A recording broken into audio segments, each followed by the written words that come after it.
My name is Erica. I am 42 years old, and I raised my daughter Madison alone since I was 19. I sacrificed everything for her, from my college education to working multiple jobs, just so she could have a good life. We had such a beautiful relationship until she met Kyle and got engaged. Then suddenly, my world collapsed when she told me I wasn't invited to her wedding because I wasn't supportive enough. While I share how my world collapsed that day, let me know where you're watching from. If you've ever felt betrayed by someone you sacrificed everything for, subscribe to know what happened next. I still remember the exact moment I found out I was pregnant with Madison. I was sitting on the edge of my dorm room bed, staring at that little plastic stick with 2 pink lines. I was only 19, just finishing my freshman year at the state university. I had such big dreams then, planning to major in business and maybe open my own company someday. When I told my boyfriend Jake about the pregnancy, his face went completely blank. We had only been dating for 6 months, and I guess a baby wasn't part of his 5-year plan. "I am not ready to be a father," he said. 2 days later, he stopped answering my calls. 3 days after that, I saw him around campus with another girl. Just like that, I was alone. Telling my parents was even worse. My father slammed his fist on the kitchen table. "We did not raise you to throw your life away like this," he shouted. My mother just cried silently, shaking her head. "They gave me an ultimatum: either terminate the pregnancy or move out and forget about their financial support for college." I packed my bags that night. For several days, I slept on my friend Amanda's couch, trying to figure out what to do. I kept putting my hand on my stomach, thinking about the little life growing inside me. Despite everything, despite being so scared and alone, I knew I wanted to keep my baby. I dropped out of college that week. Finding affordable housing was my first challenge. I eventually found a tiny studio apartment with peeling wallpaper and questionable plumbing, but it was all I could afford. The first few months were a blur of job applications and doctor appointments. I found work as a waitress at a local diner and took on evening shifts at a convenience store. Between the 2 jobs, I barely had time to sleep, but I needed every penny. My neighbor, Mrs. Patel, was a godsend. She was an older Indian woman who lived across the hall and offered to watch my baby when I worked nights. "I raised 4 children," she told me with a warm smile. "One more is nothing." I do not know how I would have managed without her kindness. When Madison was born, she had these big blue eyes that seemed to take in everything. I remember holding her in that hospital room, completely exhausted from 20 hours of labor, but feeling such fierce love and determination. "It is just you and me, baby girl," I whispered to her. "But I promise I will give you everything you need." Those first years were the hardest. There were nights I would sit on my bathroom floor and cry silently after Madison finally fell asleep. My feet would ache from double shifts, and the constant worry about money never went away. Could I afford diapers this week? What about when she outgrew her clothes? How would I pay for daycare when Mrs. Patel moved away? I became an expert at stretching $1. I learned to cook nutritious meals on a tight budget. I became friends with thrift store owners who would set aside good children's clothes when they came in. I fixed our broken appliances by watching tutorials online, since calling a repairman was out of the question. Despite the hardships, Madison and I developed an incredible bond. We had our little rituals and inside jokes. Sunday mornings were pancake days, no matter how tired I was. We would make them together, with Madison standing on a chair beside me at the stove as she got older, giggling as she tried to flip them. On my rare days off, we would go to the public library or the park, making adventures out of free activities. Dating was out of the question. A few men asked me out over the years, but I always declined. I simply did not have the time or energy to invest in a relationship. Madison was my priority, and every spare moment belonged to her. Some nights after a particularly exhausting day, she would crawl into my bed and wrap her little arms around me. "I love you to the moon and back, Mommy," she would say, and all the hardship seemed worth it. As Madison grew, I realized I needed to advance my career if I wanted to provide her with more opportunities. I started taking online courses in bookkeeping and financial management while she slept. It meant functioning on even less sleep, but I was determined. I applied for a position as a retail sales associate at a women's clothing store, which paid slightly better than the diner. Within a year, I was promoted to assistant manager. I continued taking classes at night, earning certifications that helped me move up. By the time Madison was in middle school, I had secured a position as a financial administrator at a small local company. The regular hours and better pay made a world of difference.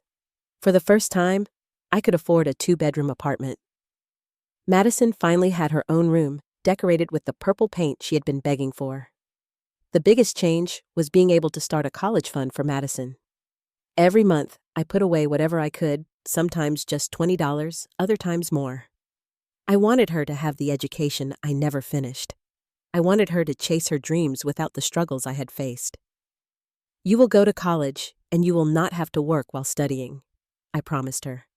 "You will focus on your education and enjoy the experience." Madison would nod solemnly, already a serious student even in elementary school. She had inherited my determination that was clear from an early age. Through all those years, through every hardship and sacrifice, I never regretted my decision to have Madison. She was my world, my reason for pushing forward every day.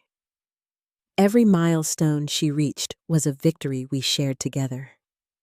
Every report card, every school performance, every birthday celebrated with homemade cake and modest gifts wrapped in Sunday comics because real wrapping paper was an unnecessary expense.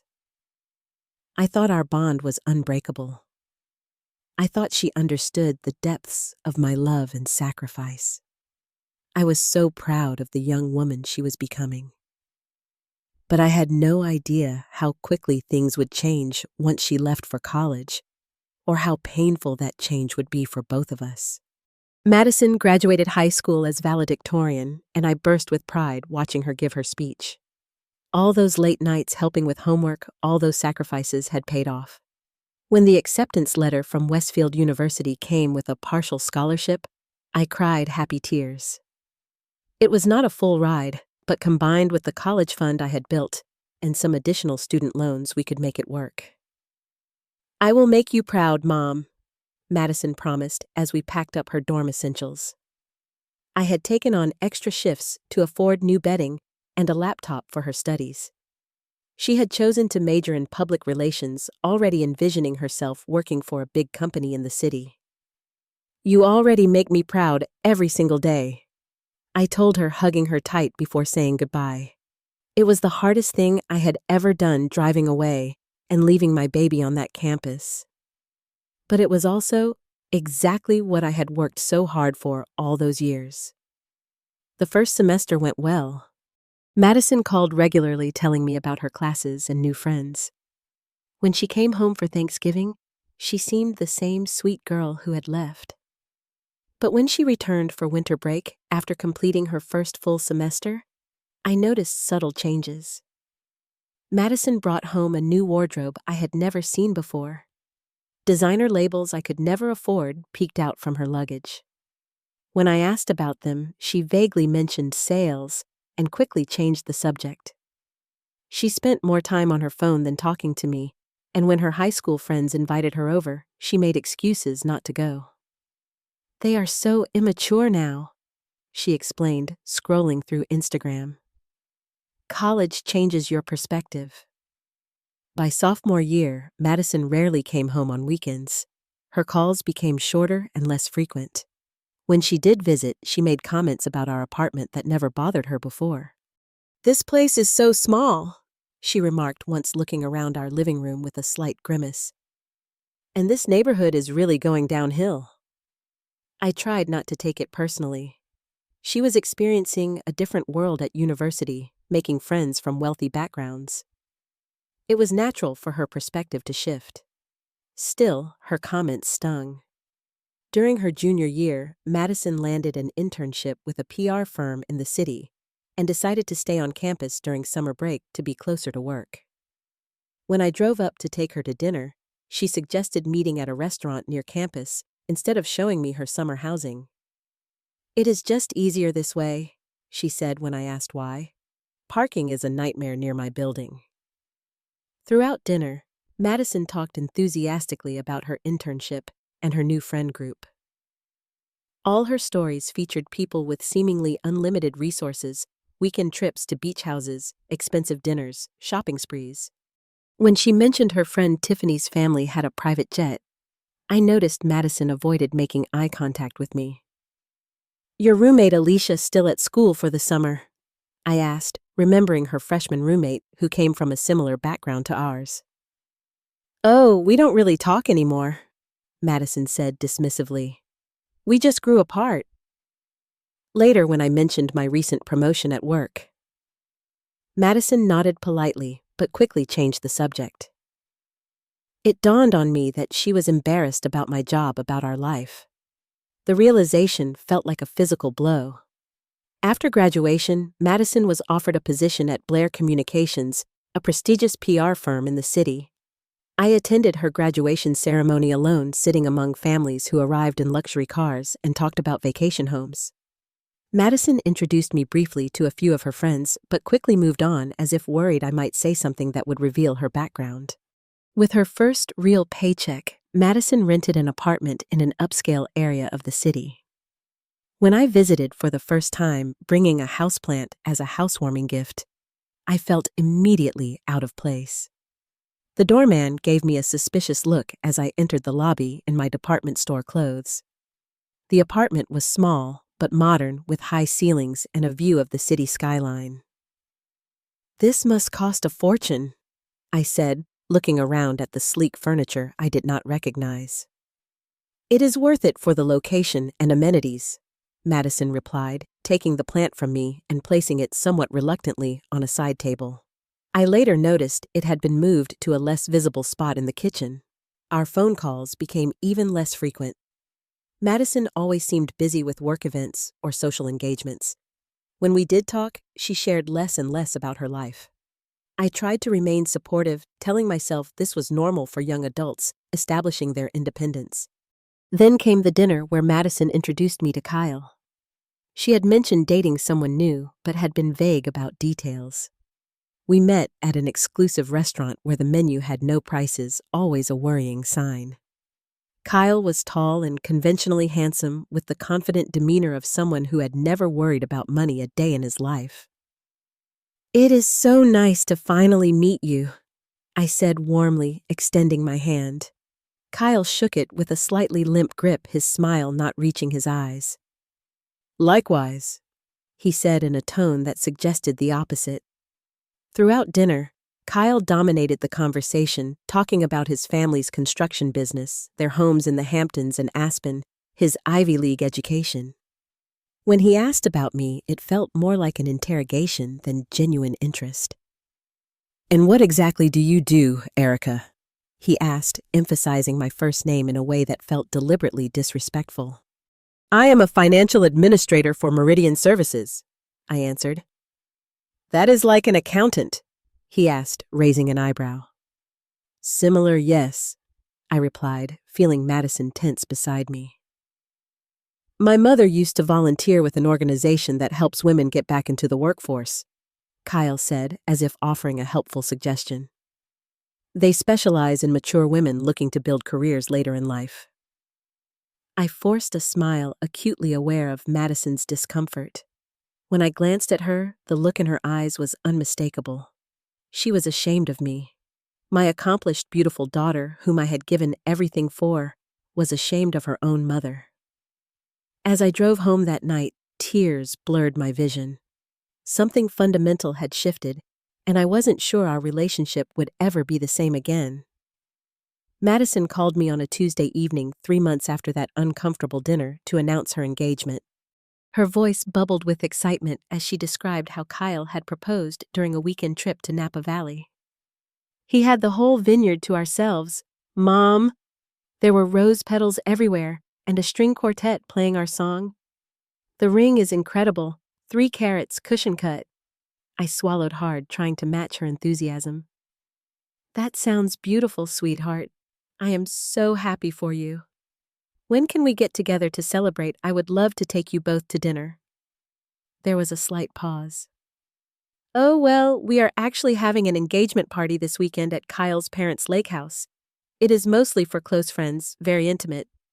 "I see," I said, the implication clear. I was not invited. "Well, maybe the 3 of us could get together next week." "Sure, maybe. Things are just so busy with work and now wedding planning. Kyle's mom knows all the best vendors in the city, so we have been meeting with them nonstop." Despite the hurt, I went shopping that weekend for an engagement gift. I could not afford anything close to the luxury items I knew would be at her engagement party. But I found a beautiful silver photo frame and had it engraved with their names and the engagement date. I added a heartfelt card and sent the package to her apartment. A week later, I had to call Madison to confirm she had received it. "Oh, yes, thanks for that," she said distractedly. "It is not really our style, but it was a nice thought."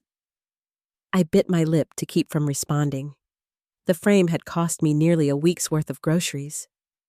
When I finally met Kyle's parents at a casual dinner at their country club, the dynamic became even clearer. Mrs. Winters, impeccably dressed in designer clothes that probably cost more than my monthly rent, looked me up and down, as if assessing a slightly suspicious package. "Madison tells us you raised her as a single mother," she said, making the statement sound like an admission of guilt. "That must have been challenging." "It had its moments," I replied evenly. "But Madison was worth every sacrifice."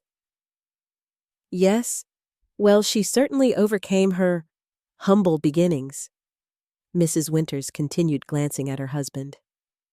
"We were quite surprised when Kyle told us about her background.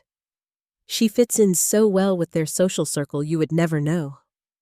Mr. Winters barely acknowledged me throughout the meal, directing most of his questions to Madison about her job and connections to important clients. When the topic of the wedding came up, it became apparent that the Winters had taken complete control of the planning. "We have secured the Langham for the reception," Mrs. Winters announced. "The waiting list is usually 2 years, but the event coordinator is an old family friend." Madison nodded enthusiastically. "The ballroom is stunning.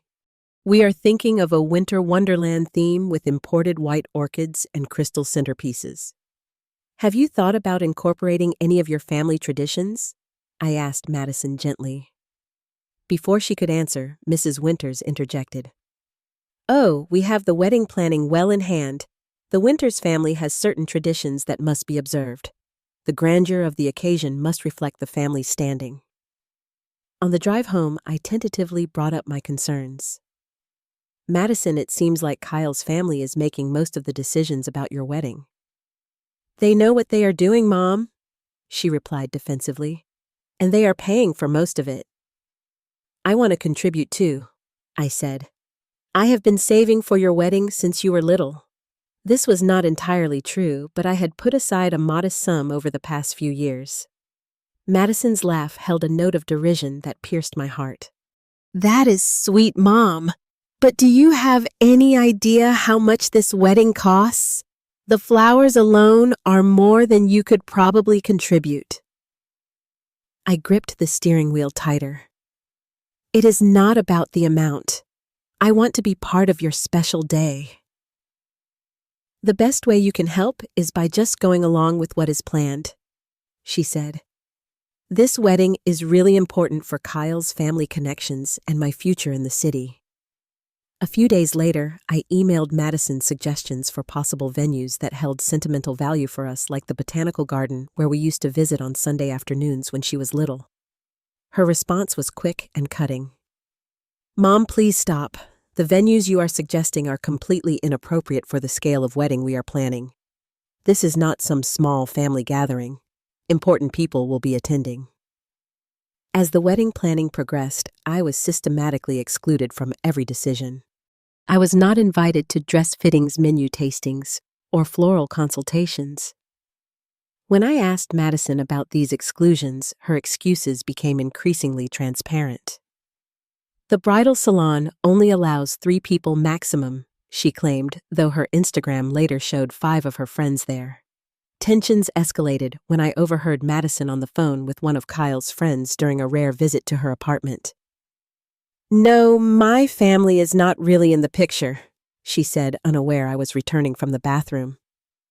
"It is complicated. I was practically raised by family friends after my parents. Well, it is a sad story. The Winters have been so wonderful taking me in like their own daughter." I froze in the hallway, my heart pounding. When Madison saw me, her face drained of color. She quickly ended the call. "How could you say such a thing?" I asked, my voice barely above a whisper. "After everything we have been through together?" "You do not understand the pressure I am under," Madison snapped, immediately defensive. "Kyle's friends come from important families. Their backgrounds matter. And your real background, our life together, that does not matter," I asked, tears welling in my eyes. "That is not what I meant," she said, but her eyes slid away from mine. "I just need to fit in with their world now. It is complicated." I left her apartment that day, feeling like I had lost my daughter long before the wedding even took place. The child I had raised, loved, and sacrificed everything for was vanishing before my eyes, replaced by someone I barely recognized. The day that completely shattered my heart began innocently enough. Madison texted me asking to meet for lunch at La Maison, an upscale French restaurant downtown. I thought perhaps she had reconsidered her recent behavior and wanted to reconnect. I spent extra time getting ready, putting on my nicest dress and the pearl earrings I saved for special occasions. When I arrived at the restaurant, I was surprised to see Madison already seated at a table with Mrs. Winters. They were huddled together, speaking intently, and did not notice me approach. "Madison," I said, startling them both. "Mom, you are right on time." Madison said, her voice oddly formal. "Please sit down." Mrs. Winters gave me a cold nod, but did not speak. A waiter appeared immediately to pour water and hand me a menu. I noticed Madison and Mrs. Winters already had glasses of champagne. "Is there something to celebrate?" I asked, trying to maintain a positive tone despite the palpable tension. "Actually, we need to discuss something important about the wedding," Madison said, straightening the silverware in front of her unnecessarily. "I am all ears," I replied, smiling encouragingly. "I have been hoping we could talk more about your plans." Madison and Mrs. Winters exchanged a look that sent a chill down my spine. "The thing is, Mom," Madison began, not quite meeting my eyes. "We have had to make some difficult decisions about the guest list." My stomach tightened. "I understand. Big weddings can get complicated with seating arrangements and such." "It is more than that," Madison continued, her voice hardening. "After careful consideration, we think it would be best if you did not attend the wedding." The world seemed to stop. I stared at Madison, certain I had misheard.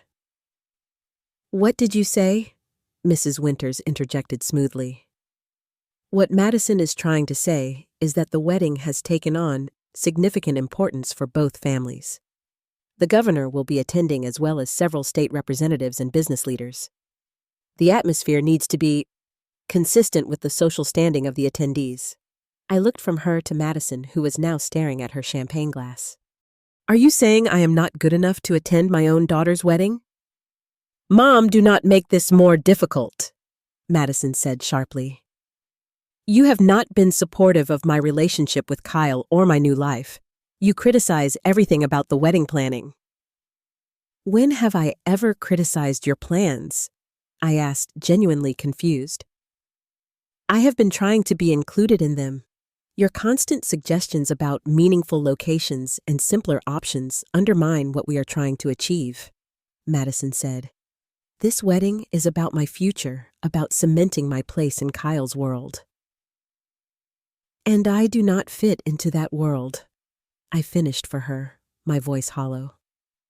It is not personal, Mrs. Winters said, though nothing could have been more personal. Madison is joining a family with certain social obligations. The wedding sets the tone for their future. I sat there numb with shock as memories flooded my mind. Madison's first steps staying up all night with her when she had the flu, working double shifts to buy her first prom dress, the pride in her eyes when she got her college acceptance letter. How had we come to this moment? Madison, look at me, I said quietly. My daughter reluctantly raised her eyes to meet mine. I have supported you your entire life. I gave up everything for you. My education, my youth, any chance at an easier life. I did it all willingly because I love you more than anything in this world. I know, Mom, she said, her voice wavering slightly. But this is different. This is about my future. A future that would not exist if I had not sacrificed everything for your past, I replied. Mrs. Winters cleared her throat impatiently. Perhaps we could focus on practical matters. Madison and I have been discussing how to handle questions about her family at the wedding. My blood ran cold. What do you mean? Madison shifted uncomfortably. We thought it might be simpler to say I was raised by family friends after losing my parents young. The Andersons have agreed to stand in as my honorary family for the ceremony. The Andersons. I recognized the name as friends of the Winters family.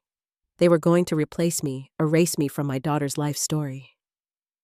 I felt something break inside me, a fundamental severing of what I thought was an unbreakable bond. The pain was physical, radiating through my chest. I see, I managed to say, my voice surprisingly steady despite the turmoil inside. You are not just uninviting me from the wedding. You are pretending I never existed. Do not be so dramatic, Madison said, but I could see guilt flash across her face.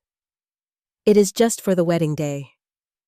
Just for appearances, Mrs. Winters added smoothly. In certain circles, backgrounds matter. Madison deserves every advantage in her new life. I stood up slowly, gathering my purse. Madison, I have never been more disappointed in anyone in my entire life. Not when your father abandoned us. Not when my parents turned their backs on me. Never. Mom, please, Madison began, but I held up my hand. I gave you everything I had to give, not just material things, but every piece of my heart. And this is how you repay that love. Mrs. Winters scoffed. This emotional display is precisely why. I was not talking to you, I interrupted, surprising even myself with my boldness. Turning back to Madison, I said, when you decided I wasn't good enough for your wedding, you made a choice that cannot be undone. Remember that. I walked out of the restaurant with my head held high, though my legs felt like they might give way beneath me. I made it to my car before the first sob escaped, gripping the steering wheel as my body shook with grief. Driving home, I passed places filled with memories of Madison's childhood. The ice cream shop, where we celebrated her making the honor roll, the park, where I taught her to ride a bike, the library, where we spent countless Saturday afternoons. Each landmark was a reminder of the life we had shared, the bond I thought was unbreakable. At home, I sat in silence, trying to process what had happened. I picked up a framed photo of Madison at her high school graduation, both of us smiling widely, my arm around her shoulders. We looked so happy, so connected. Where had that Madison gone? I called my friend Janet, the only person who had been there through my entire journey as a single mother. Her outrage on my behalf was validating. "She cannot be serious," Janet fumed after I recounted the lunch.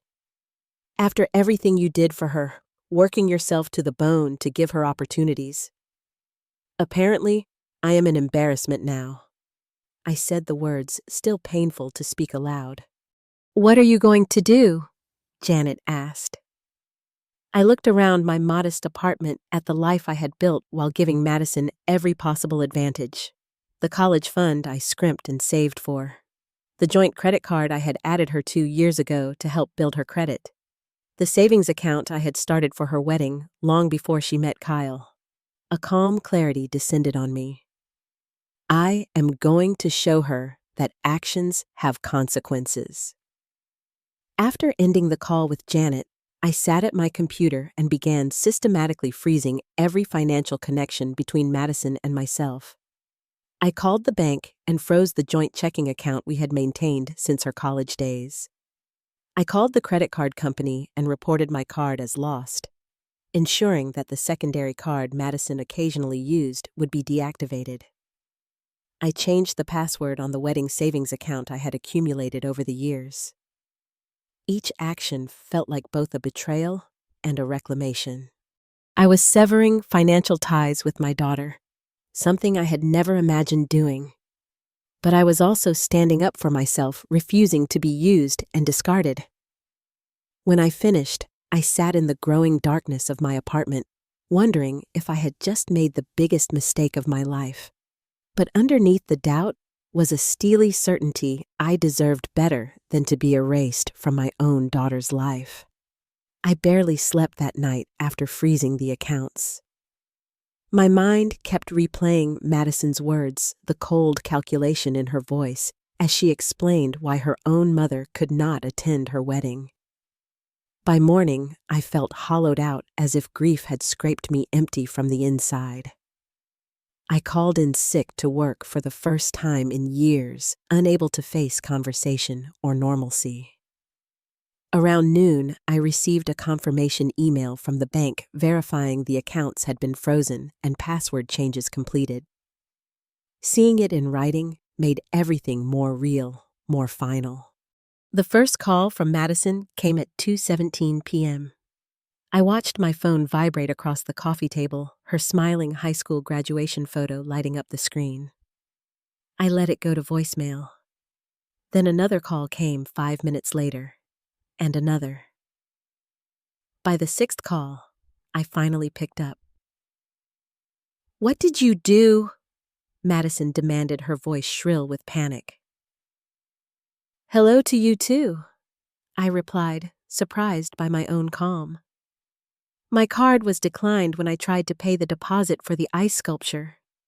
The wedding planner was right there, Mom. It was humiliating." "That must have been uncomfortable," I said. "Almost as uncomfortable as being told you are not welcome at your only child's wedding, or finding out she is pretending you do not exist." "This is not funny," Madison snapped. "I need you to unfreeze the accounts right now. We have vendors waiting for payments." "I am sure Kyle's family can cover those expenses," I said. "After all, they are hosting this important social event that I am not good enough to attend. Is that what this is about? You are punishing me because your feelings are hurt." Her dismissive characterization of my devastation as merely hurt feelings ignited something inside me. "No, Madison. This is about consequences. You have made it clear I am no longer your family, so it follows that you no longer have access to family resources." "You cannot do this," she shouted. "Some of those accounts are mine." "Actually, they are not. Your name is on them because I put it there, just like I put you through college, bought your first car, and supported you in every possible way. Check the paperwork." The line went quiet for a moment. "I never thought you would be so petty," she finally said, her voice cold. Kyle was right about you. The comment stung, but I held firm. What exactly was Kyle right about? That you would never understand our world. That you would try to hold me back out of jealousy. I laughed, though there was no humor in it. Jealousy, Madison. I worked my entire adult life to give you opportunities I never had. Everything I did was to push you forward, not hold you back. The difference is, I thought I was raising a daughter who understood the value of family honesty and gratitude. If you do not fix this right now, we are done, Madison threatened. I mean it. I will never speak to you again. You were already planning to erase me from your life, I replied softly. At least now it is on my terms, too. She hung up without another word. Within an hour, Kyle called. His voice was condescending from the first word. Erica, this little tantrum needs to end immediately. Madison is extremely upset, and we have important financial commitments for the wedding. Hello, Kyle, I said. I am not having a tantrum. I am simply aligning my financial support with my role in Madison's life. Since I apparently have no place in her future, my money doesn't either. This is incredibly childish, he said. We could involve lawyers, you know. Feel free, I replied. I would be interested to hear a legal argument for why I am obligated to fund a wedding I am barred from attending. He made a frustrated sound. Look, maybe we can work something out. The guest list is not completely finalized. So now I might be good enough to attend as long as I pay for the privilege. No, thank you. After Kyle's call came one from Mrs. Winters. I let that go to voicemail, not trusting myself to remain civil. Her message was predictably condescending, suggesting I was sabotaging Madison's happiness out of a misguided sense of entitlement. She ended by saying she had expected more maturity from someone of my age. I deleted the message halfway through. Over the next few days, the pressure intensified. Madison alternated between angry texts and tearful voicemails. A few mutual friends called, clearly having heard only Madison's side of the story, gently suggesting I should reconsider for the sake of keeping the peace. I explained the full situation to them, and most fell into embarrassed silence. Meanwhile, Madison's social media told a very different story than the panicked calls and texts I was receiving. Her Instagram showed her at cake tastings and floral design appointments, smiling broadly with Kyle's mother and bridesmaids. One post read, "Wedding planning in full swing, so blessed to have amazing people supporting me through this magical time. # blessed, # perfect wedding, # winter wonderland." The disconnect between her public persona and private panic was jarring. It seemed the image of the perfect wedding was more important than the reality behind it. A week after freezing the accounts, I received a text from a number I did not recognize. This is Kyle's father. Madison is in tears daily because of your actions. My son deserves a stress-free bride. Name your price to end this nonsense. Everyone has a number. I was so stunned by the crude attempt at a bribe that I laughed out loud in my empty apartment. I did not dignify it with a response. The day before the wedding was supposed to take place, my doorbell rang at 11:30 p.m. Through the peephole, I saw Madison standing in the hallway, her mascara streaked down her face, hair disheveled. For a moment, I hesitated, my hand on the lock. Then I opened the door. Madison looked up at me, her face crumpling. Everything is falling apart, she sobbed. I stepped aside to let her in, instinct overriding my hurt. She stumbled into the apartment and collapsed onto the couch, crying harder than I had seen since she was a little girl. The flowers canceled yesterday. The venue is threatening to give away our date because the final payment is late. The caterer wants cash up front now because they heard about the other vendors. I sat across from her, hands folded in my lap to keep from reaching out to comfort her, as I would have done automatically before. Where is Kyle? His family? I asked. Madison wiped her eyes, leaving smears of makeup on her cheeks. They are furious with me. I did not tell them about the financial issues until vendors started calling them directly. Kyle said I deliberately misled him about my financial situation. Did you? I asked quietly. She looked down at her hands. I let him believe I had more savings than I actually do. He thought my job paid more. I did not correct him. And the winters are not covering the costs. Madison laughed bitterly. They said they have already contributed their agreed portion. They expect Kyle and me to handle our share, which was supposed to come from my family and our savings. Kyle said if I cannot even manage wedding finances honestly, how can he trust me with anything? I let the silence stretch between us, waiting. Mom, she finally said, her voice small. I told Kyle the truth tonight, about everything, about lying to his friends about my background, about uninviting you. How did he take it? Fresh tears spilled down her cheeks. He said he needed time to think, that he does not know who I really am anymore. His mom suggested postponing the wedding. I took a deep breath, steeling myself against the maternal instinct to immediately fix everything. Madison, why are you here? She looked up, surprise flashing across her tear-stained face. I need your help. I need the accounts unfrozen. Is that all? Her lower lip trembled.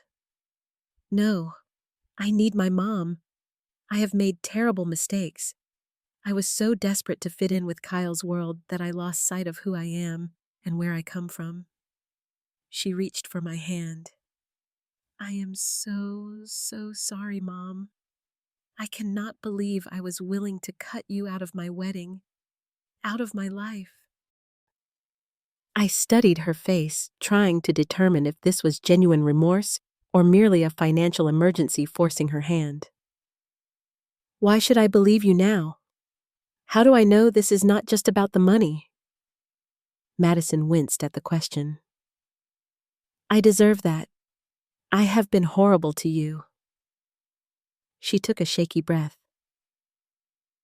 Do you remember when I was 14 and desperately wanted those expensive jeans everyone was wearing? And you worked double shifts for 2 weeks straight to buy them for my birthday? I nodded, confused by the sudden topic change. I found the receipt once accidentally. I saw how much they cost and realized it was probably our entire food budget for the month. But you never complained, never made me feel bad about wanting them. Her voice broke. That is who you are, Mom. Endlessly giving. And this is how I repaid you. She reached into her purse and pulled out her phone, bringing up a text conversation with Kyle. Read this, please. I took the phone hesitantly. The messages showed Madison defending me to Kyle, refusing his suggestion that she just apologize to get the accounts unfrozen. The final message from her read, I need to make this right not because of the money, but because she deserves better. She's my mom, and I love her. If you can't understand that, maybe we shouldn't get married at all. When I looked up, Madison was watching me anxiously. I meant every word, she said. If fixing our relationship means calling off the wedding, I will do it. For the first time since that awful lunch, I felt a small crack in the wall of hurt I had built around myself. I do not want you to cancel your wedding, I said slowly. But I need to know that you truly understand what you did. Madison nodded earnestly. I got caught up in a world that isn't real, Mom. Kyle's family, their friends, that whole scene, it is all about appearances. There is no substance there. You taught me about real love, real sacrifice, and I threw it away for what? For ice sculptures and governor's handshakes. She moved to sit beside me, taking my hands in hers. Can you ever forgive me? I know I do not deserve it. I felt tears well in my own eyes. Madison, I have loved you every single day of your life, even the days when you made it very difficult. That never stopped, not even when you broke my heart. What can I do to make this right? She asked, squeezing my hands. I took a deep breath. First, you need to be completely honest with Kyle and his family. No more pretending. I already told Kyle everything, she said. But yes, I need to talk to his parents too. Second, I will be at your wedding as your mother. Not hidden away, not minimized. If they cannot accept that, then they do not accept you. Madison nodded vigorously. Absolutely. I want you there more than anyone. And third, I said, my voice softening, I need you to remember who you are. Not who the Winters want you to be, or who Kyle's friends would approve of. The real Madison who grew up in this apartment, who knows the value of hard work and honesty. For the first time that night, Madison smiled through her tears. I would like to get to know her again too. We talked until sunrise, really talked in a way we hadn't in years. Madison revealed how insecure she had felt at college among wealthy peers, how she had created increasingly elaborate stories about her background to fit in, how meeting Kyle had seemed like a fairy tale at first, but had gradually turned into a performance she could never stop. I was always afraid they would discover I was not good enough, she admitted. So I kept pushing you away because you reminded me of where I came from. Where you come from is nothing to be ashamed of, I told her firmly. We might not have had much, but we had integrity, love, and each other. That is worth more than any bank account or social connection. As dawn broke, we reached an understanding. I would unfreeze the accounts, but the wedding would be significantly scaled back. More importantly, Madison would stand up to the Winters and insist on my proper place in the ceremony and in her life. I cannot promise they will accept it gracefully, she warned. I do not need their grace, I replied. Just your honesty. The confrontation with the Winters was every bit as difficult as Madison had predicted. We agreed to meet at their home, a sprawling mansion in the most exclusive neighborhood in the city. As we pulled up to the massive iron gates, I felt a momentary doubt. This world was so far removed from our life together. You okay, Mom? Madison asked, noting my hesitation. Just taking it all in, I replied, straightening my shoulders. Let's do this.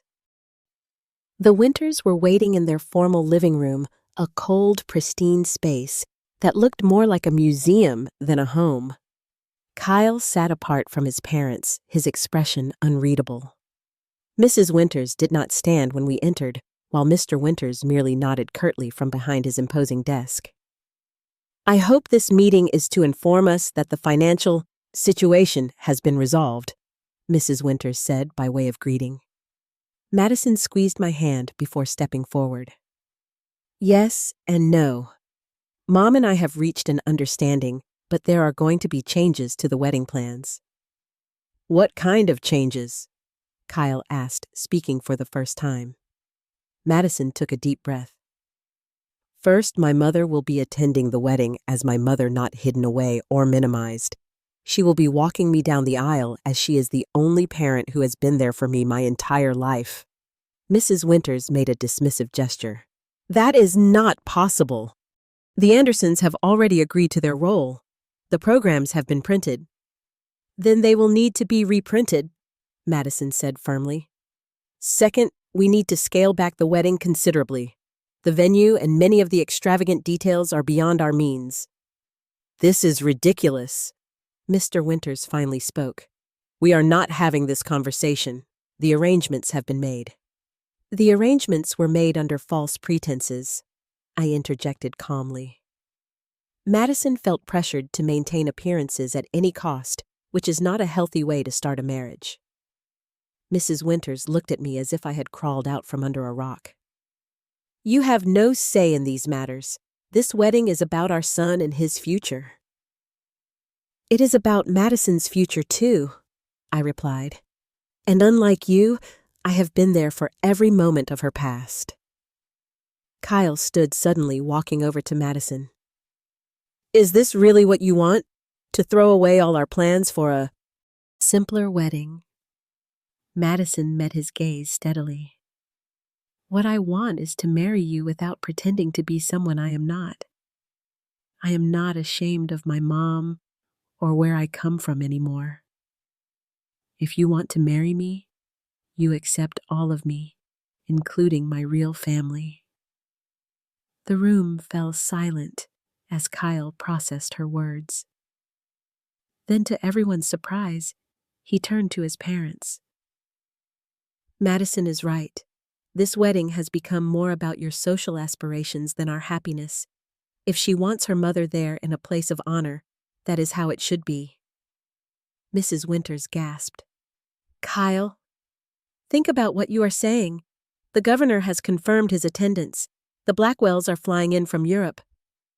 I do not care, Kyle said, and I saw a glimpse of the man Madison must have fallen in love with. If they are truly our friends, they will understand a change of plans. Mr. Winters slammed his hand on the desk.